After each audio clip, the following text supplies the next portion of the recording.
Okay, so this gentleman, George, he was hypnotizing kids and a kid killed himself?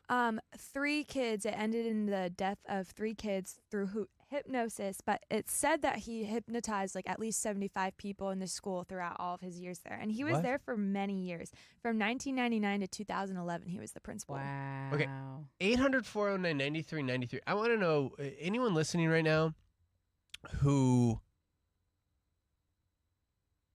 know people in documentaries or who were part of documentary. I'll never forget when Night Stalker came out. We were talking about it and how their logo looked like ours, which was super cool. Then we found out one of the creators was from Tampa, and we actually got in contact with him. We were talking to him about, you know, something, maybe doing something with him.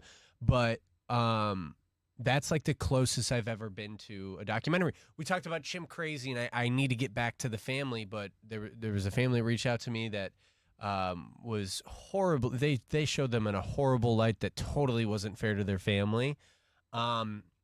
Maybe potentially have a relationship with them. I hope that I do, because they seem like they're fantastic. So, Cheyenne, you were in the YouTube chat when this whole thing was brought up with Terry. Well, yeah, when she said she was from Northport, that's when I was like, oh, hey, were you part of all that? So, no kidding. Tell me what you know about all of this. This is nuts, because your mom was a news reporter for it. Oh, yeah, I had to live through the whole thing. It's crazy. It's definitely crazy. Definitely. I always had a feeling about the doctor guy, though. So, like, he always rubbed me the wrong way. Tell me more. Yeah, why did he rub you the wrong way?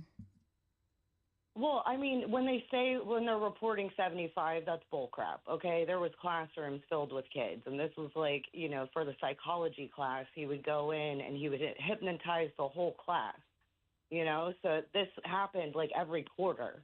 So, you know, you think the class sizes are what, like 25 kids? That's at least 75 per quarter if they're doing it 3 times in that class. You know what I'm saying? It went way deeper than what they actually reported by the end of it, and whatever he was convicted of. My God. And when you're with your mom being like a news reporter, she just come home and just be like, oh my God, this happened today, that happened today. Well, yeah, I mean, you hear her venting, or you would hear her doing the reports, the interviews and stuff. Yeah. Being on deadline, you know, she's intaking all of this and what she has to report and everything. So she's got a job to do at the end of the day, and she's trying to be as sensitive as possible to the families and the people affected, but still at the same time, you have to report and let people know what's happening. True. Wow. Cheyenne, anyone in here know the name of the documentary that I can go find? And where it is called Look Into My Eyes on... Well, at the time it was on Sundance Now and AMC Plus. Yeah, I'm not sure. And then there was one for Gabby, but I don't know what the name of that one was. Oh my God, they made 47 of them, and they made them like a week after she was killed, which was like, what the hell? How are people doing this? Cheyenne. Well, I was there when they were on the front lawn, like, protesting the guy. Cheyenne. When the police lost that guy. Cheyenne, is your mom Elaine? Yes. Elaine, hi. We have Cheyenne's mom on the phone, too. Hello, Cheyenne's mom, Elaine. Hi, Mom. Hello. Good morning. Elaine, what was it like covering all of this?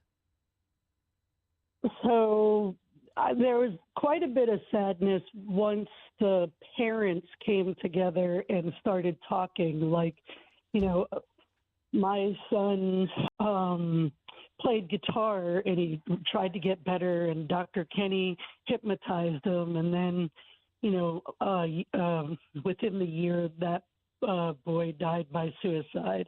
And then another student he had a root canal, we're going to say kind of gone wrong, and he may have used hypnosis to block the pain, but he was driving on the interstate and hit a tree and died. And then another one had been hypnotized to help her with the college studies, and she died by suicide like 2.5 weeks before graduation. And this is even crazier. He pled no contest to practicing therapeutic hypnosis without a license. He resigned in 2012. He served a year's probation. His current whereabouts are unknown, so he could just be out and about. No, No. He lives in the Carolinas. He did plead no contest. And you got to remember, Florida, like enacting this, they hadn't done it. You know what I'm saying? It's on the books, but they hadn't done it. So he didn't serve any jail time that was previously said. It was just community service. Damn.